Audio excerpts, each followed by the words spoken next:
recently been getting the question of what do I need to have on hand if I want to purchase a family milk cow? And I actually happen to have a list already created for someone who purchased a cow recently, who this was going to be their first family dairy cow, and I created a list of just things that you want to consider your setup for your cow, as well as just things to have on hand. And I have my iPad here because I really wanted to make sure that this was thorough and correct, and I am sure that it's not all inclusive, that there are things that I'm overlooking, but I want it to be as thorough as possible. If there are items that you're like, oh man, you definitely need to have this on hand, and you're a dairy person, please feel free to drop that recommendation in the comments. Speaking of comments or everything down below, make sure that you are subscribed to my channel, and also you'll find links in the description to pretty much all of these items if you can find them on Amazon.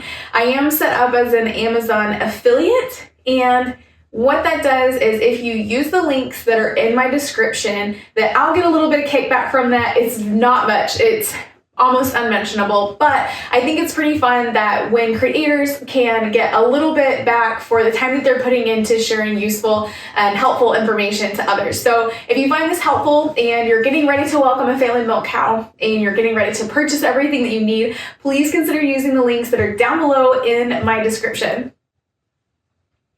I thought I would start with high level what your cow needs to eat and the living space. So a few things to make sure that you have access to. One is think about where you're going to get your hay. If you don't have much pasture for your cow, you are going to be feeding quite a bit of hay. Consider what type of hay you'll be feeding. It can be really great for dairy cows to have a longer, bigger stemmed type of hay like brome. They also really like the Bermuda, but it's really hard to find animals who don't like Bermuda because it's a sweeter hay. We also, I like to feed alfalfa. It does get hard to find though. So I typically find a lot of consistency with feeding alfalfa pellets in my mixed ration, which brings me to my next topic of the custom ration that I feed my cows. I don't like to feed corn. I really encourage people to just do their own research, which brings me to my next point of what type of feed, if you plan on feeding feed or supplementing with feed, what you'll be feeding them. Feed does help to increase your cow's production. A cow really needs a lot of energy, a lot of protein in order to be a good producing dairy cow.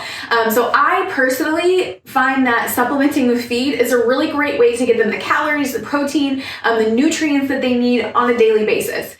My mixed ration, I get it from a local feed store. It consists of oats, beet pulp, alfalfa pellets, feeder pellet, and I think that's all I've got in it right now. I had whole cottonseed in it at one time, which I thought added really great fiber and nutritional value, but my cows were just like choking on it because it was so big, and so it was not very palatable. I would soak it in water, and I still do that to some extent, but I went ahead and removed the cottonseed, and I think they've all been maintaining well, and it's been a great ration.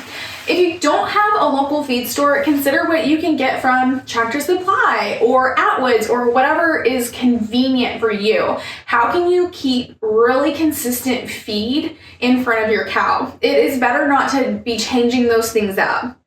Another thing to consider is mineral. You want to feed your cows a good loose mineral, as well as salt. When they use the bathroom, when they sweat, they are excreting salt. So we need to make sure to have a really good salt in front of them. I like to feed Redmond salt, and it's really great quality that is has just so many nutritional elements that are not in salt blocks and things like that. With that said, I do like to keep a sulfur block in front of my cows in the summer because it can help keep the ticks away. So fun fact there, I really think that it's one of the best methods for reducing the tick population and keeping them off of your cows. I learned that when I was more into horses. It was a great solution for that, and I think it definitely plays well with the dairy cows too.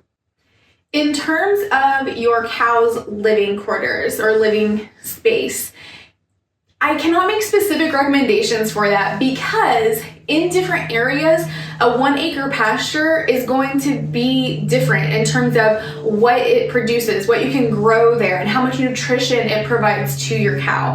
I would recommend calling your local county extension agent and seeing what they recommend, and also considering practices like rotational grazing. It can really help to give the ground a break and allow it to grow new grasses, new forages to feed your cow. So that's a really great practice to get more out of however much space you plan on utilizing. Wherever your pasture is, make sure that the cow also has access to shelter, water, and mineral. Put your mineral somewhere other than next to your water, because those feeding spaces, they're invitation for compaction, where the cows stand as well as where they pee and poop. And you want to kind of spread that out instead of having it all in one place. So consider how you're going to set things up that way. Consider, can my cow get out of shelter if a storm is coming, can my cow get under shelter if a storm is coming? And then how is my cow going to access my stanchion or wherever I plan on milking the cow? Those are all considerations. And when I talk about a stanchion, if you have a really great halter trained cow and you're doing a single family milk cow, you can probably get away without a stanchion, but I have found that a stanchion is just very, very handy to have on your farm. There are plenty of benefits, like being able to administer medications if needed, or just being able to inspect, say they got a scrape or a wound and you want to take a better look at it. They might be tender or skittish about it, and so being able to put them in a head gate can really help to minimize that. I make the head gate a very positive experience. Make sure that they enjoy going in and are given some type of incentive, like feed if you're planning on feeding grain. And just don't use it as a negative tool, but as a positive one, a safe place for them to be. And then when it comes time for AIing or deworming and things like that, you'll have a good spot to corral them. If you're going to be calf sharing, which can be definitely a key to success for a family milk cow, think about how you're going to separate your calf. If you leave the calf on them, they can definitely drink so much more milk than you would ever believe. And so consider how you're going to separate them and have a pen for your calf at night or during the day, however or whichever way you decide to do that. So once again, these items that I'm about to talk about, if they are on Amazon, I will link them below. Please consider using my links because I get a little bit of kickback from that. This caddy here is a galvanized caddy that I had on hand from when I used to show cattle, dairy cattle and beef cattle.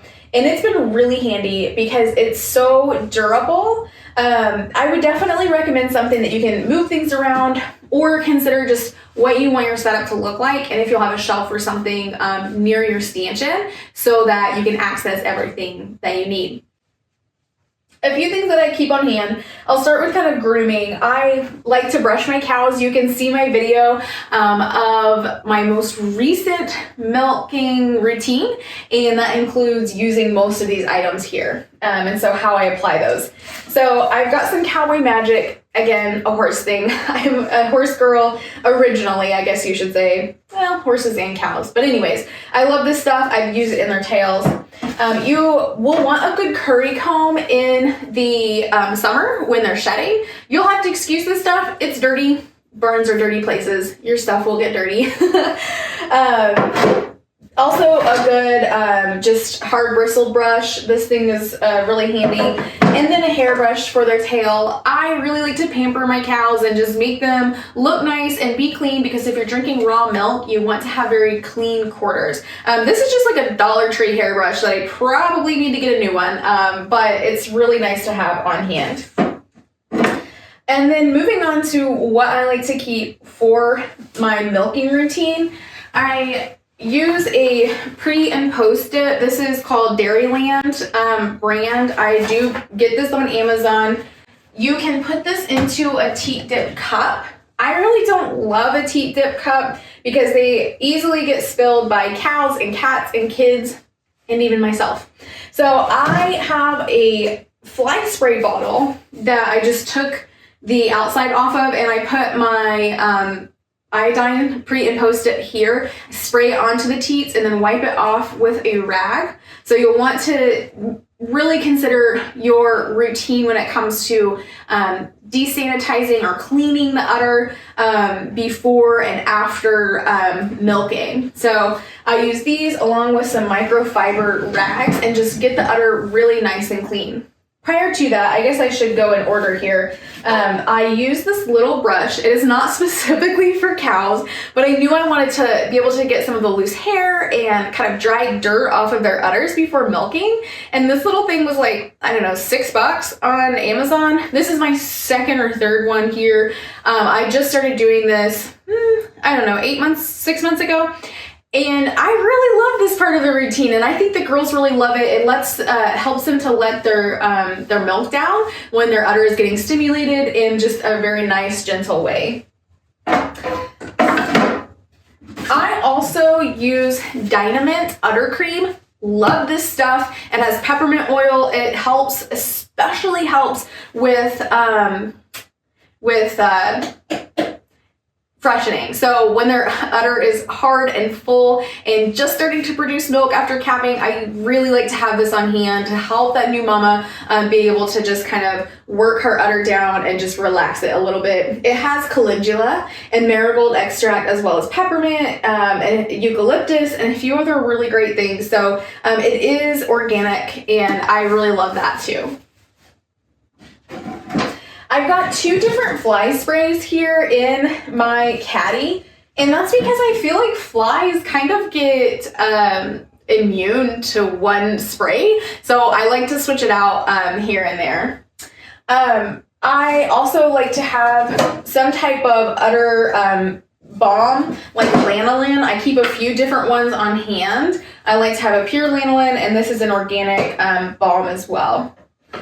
I've got some Fight Back, which is a post-dip essentially, but you don't wipe it off. You spray it on and leave it. This stuff is really great. I use it during any time of stress, and especially also generally after freshening too.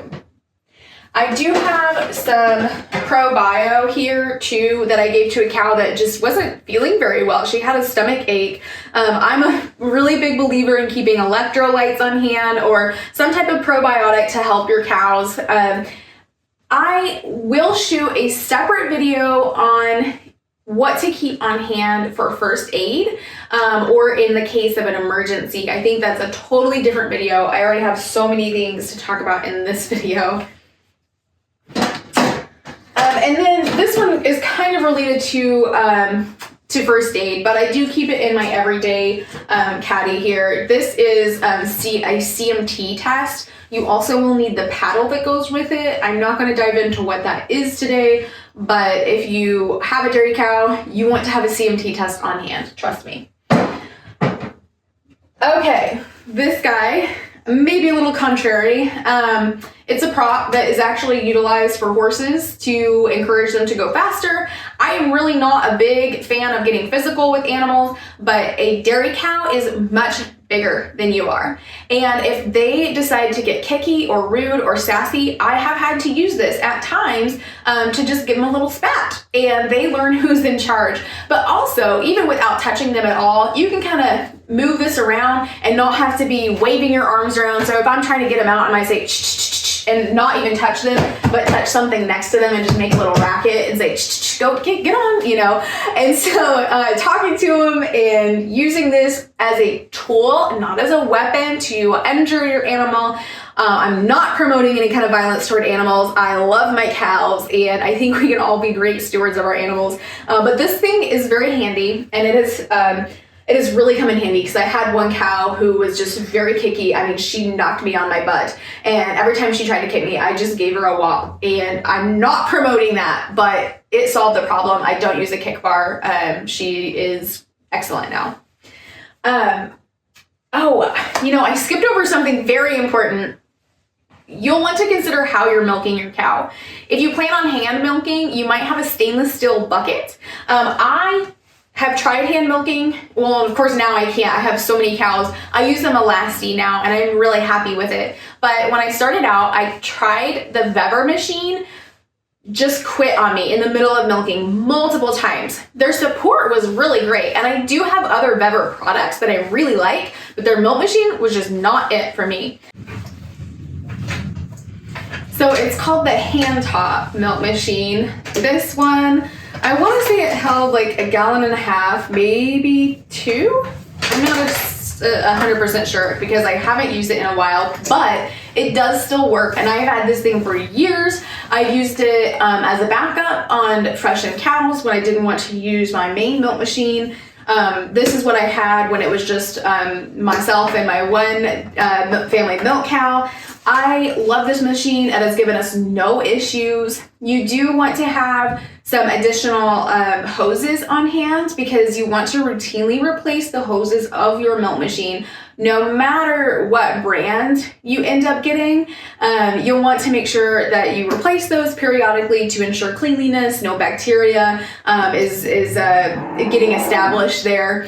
It's almost feeding time for my girls in the afternoon, so they're telling me it's time. So I'm going to wrap up by sharing just a couple of other essentials that you'll want to have on hand for milk filtering. When you're finished milking, you will filter the milk. We filter ours directly into jars right now, so you'll want to have lots of jars. I really prefer and recommend the wide mouth jars because you want to dip the cream off with a ladle. You can choose to leave your cream on your milk and just shake it up. I think it makes the milk kind of buttery by doing that, but some people do really like it. But I like to skim the cream and use it for things like making butter or other really delicious and amazing things. I get these filters off of Amazon. I typically stock up on them, and you'll want to find some way to filter your milk because there can get little pieces of dirt and debris and things like that into the milk because you're milking a cow.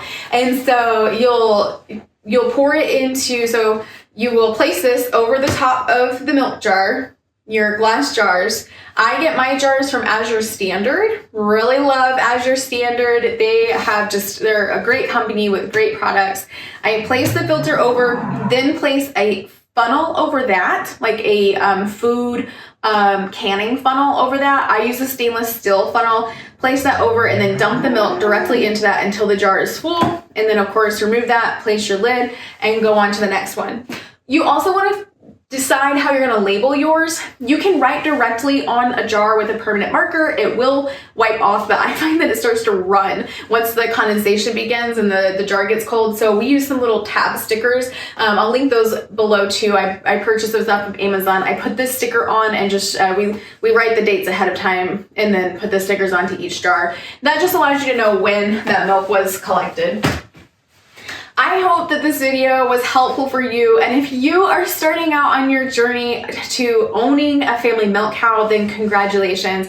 Let me tell you, it is just a wonderful experience. It will change your life. It will change the way you think about your food and where it comes from, and it will give you a deep appreciation for nature and animals and just the beauty that God put into the world for us to be able to consume. I think it's just so incredible. There's so much that has been given to us in nature that we are really not taking great advantage of and really utilizing to its full intent. So congratulations on this journey, and even if it ends up not being for your family, you know, because that can happen. It is a big commitment, but maybe just consider how you can get your food sourced locally and consider how you can get back to nature and how you can get back to God's plan for what He intended us and how He intended us to interact with the land. I hope this video was helpful. Please subscribe to the channel and use the links below, and I'll see you in the next one.